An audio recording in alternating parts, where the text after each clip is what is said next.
Como ya hemos señalado, los procariontes presentan prolongaciones de diverso tipo.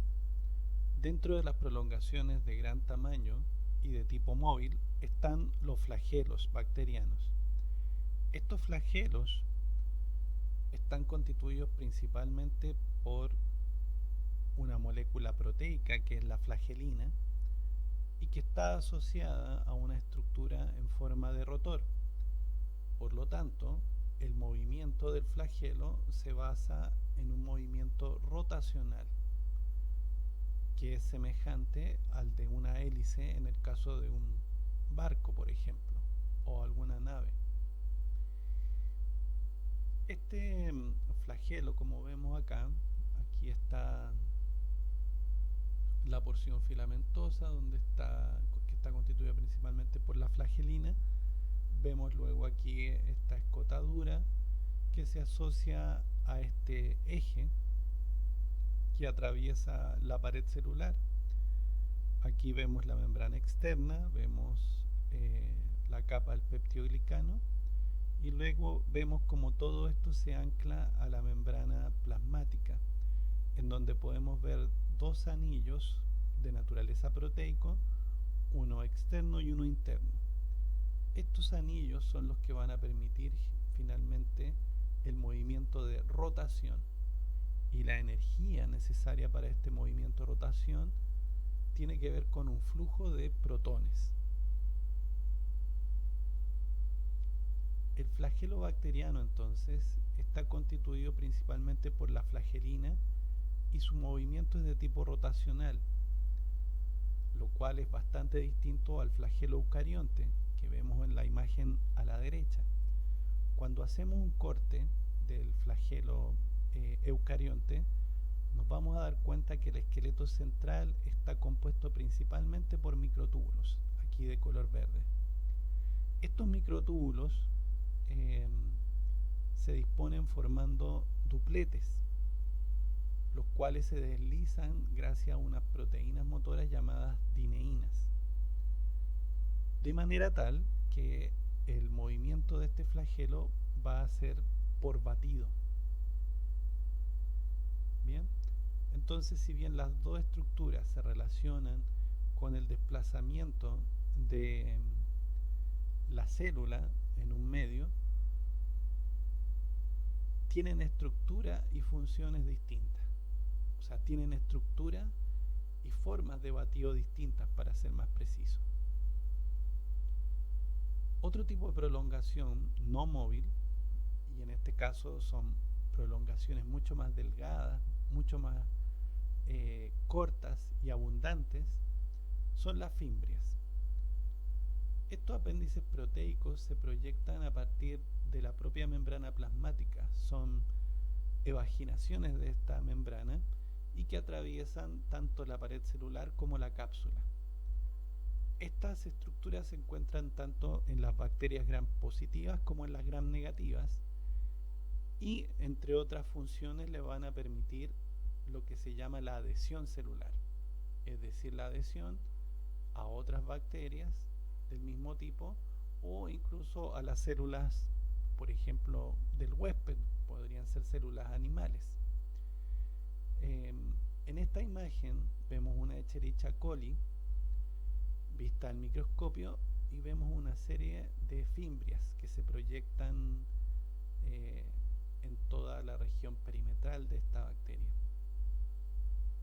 Muchas de estas fimbrias, por lo tanto, debido a esta función de adhesión, van a ser necesarias para los procesos de colonización y tienen que ver con el inicio de la formación de una biopelícula.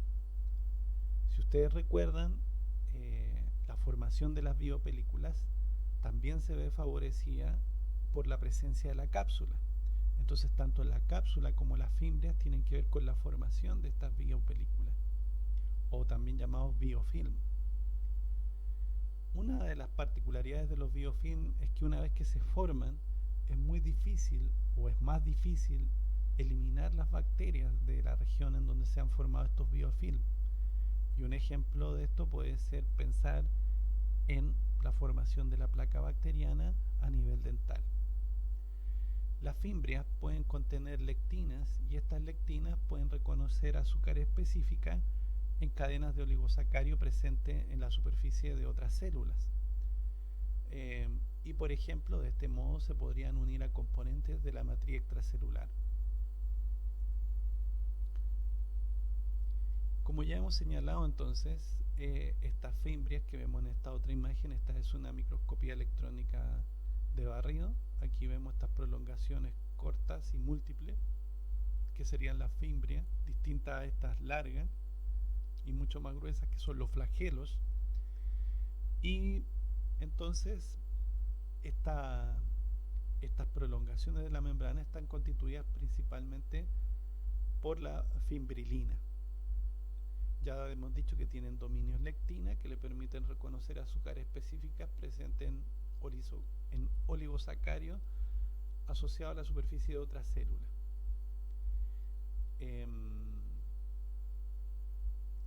Estas, por lo tanto, también pueden funcionar como factores de virulencia en distintas bacterias, por ejemplo, en gram negativas. Esto puede ocurrir en cepas virulentas, por ejemplo, de Neisseria gonorrea, en donde justamente son estas estructuras las que permiten que se adhieran a la mucosa del tracto genitourinario. En el caso de bacterias gram positivas, en donde es menos común encontrar fimbria, un ejemplo de esto es lo que ocurre con los patógenos bucales que se adhieren a los dientes. Esto tiene que ver con la formación de las biopelículas y la placa dental que llamábamos. También esto le permite a muchas de estas unirse a las células de la mucosa bucal o a estreptococos bucales, leucocitos polimorfonucleares y eventualmente eritrocitos.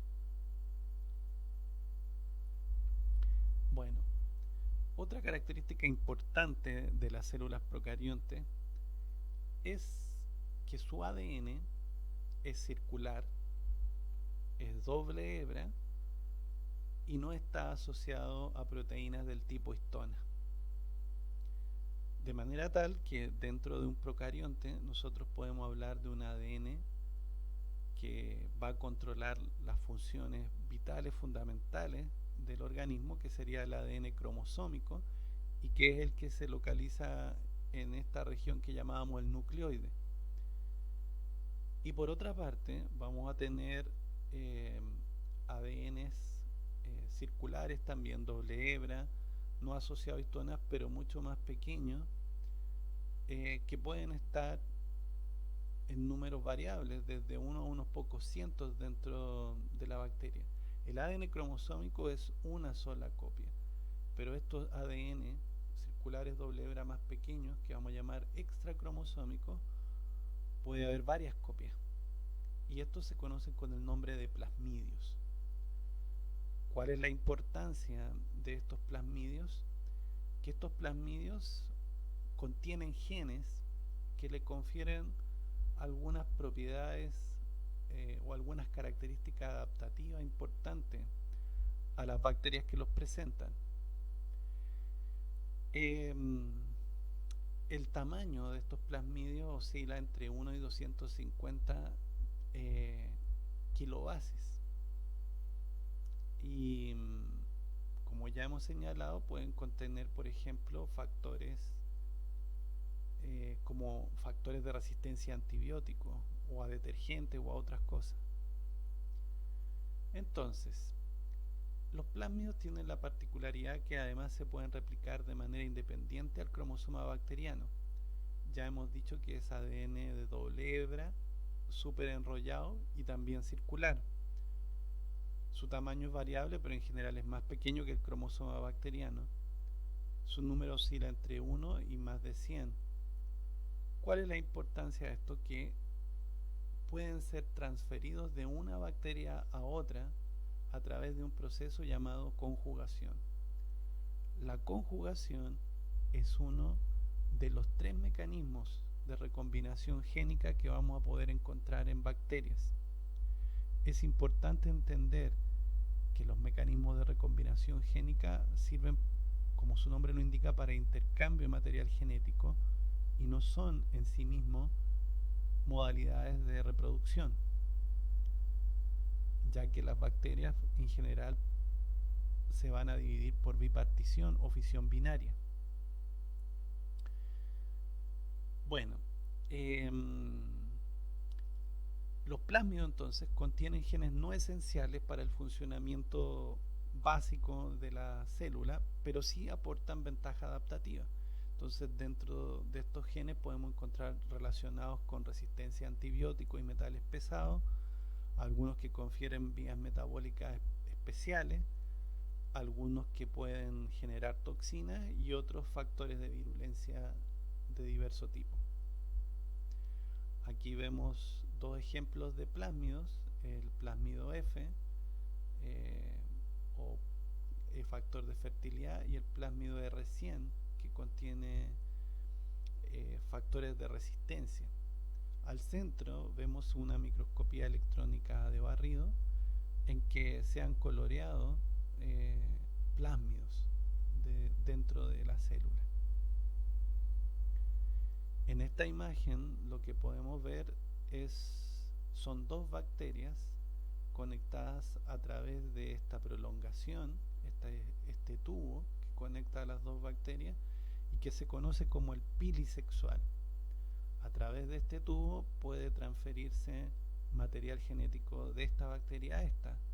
Por ejemplo, un plasma. En este sentido, cuando hablamos de transferencia a través del pili sexual, estamos hablando de plásmido.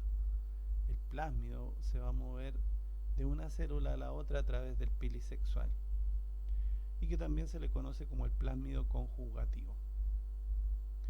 Entonces, en esta imagen podemos ver a una bacteria, por ejemplo, donante y a una receptora. Aquí vemos de color oscuro el cromosoma bacteriano y de color verde el plásmido, que en este caso contiene el factor de fertilidad y por eso hablamos del plásmido F. Entonces esta célula sería F positiva y esta sería una F negativa. Ambas células se conectaron ahora a través de este tubo, ¿no es cierto?, que es el pili sexual y que va a permitir la transferencia a este plásmido. Aquí hay varios mecanismos de transferencia. Nosotros vamos a ver que una vez que se ha formado el pili sexual y se conectan las dos bacterias, el pili se retrae, las bacterias se acercan, el ADN se abre y una hebra empieza a moverse a través del pili sexual desde la bacteria dadora a la bacteria receptora. A medida que se abre, se va desplazando esta hebra y a medida que ingresa a la bacteria receptora, se va formando la hebra de ADN complementario. Algo parecido también va ocurriendo en la bacteria dadora, de manera tal que al finalizar el proceso, la bacteria dadora ha generado una nueva copia del plásmido y la otra copia queda en la bacteria receptora, quedando entonces ambas células con una copia de este plásmido. De esa manera ha pasado información genética de la bacteria dadora a la bacteria receptora. Este proceso, mediado por el plásmido y que se logra a través de la formación del pili sexual, es lo que llamamos nosotros la conjugación.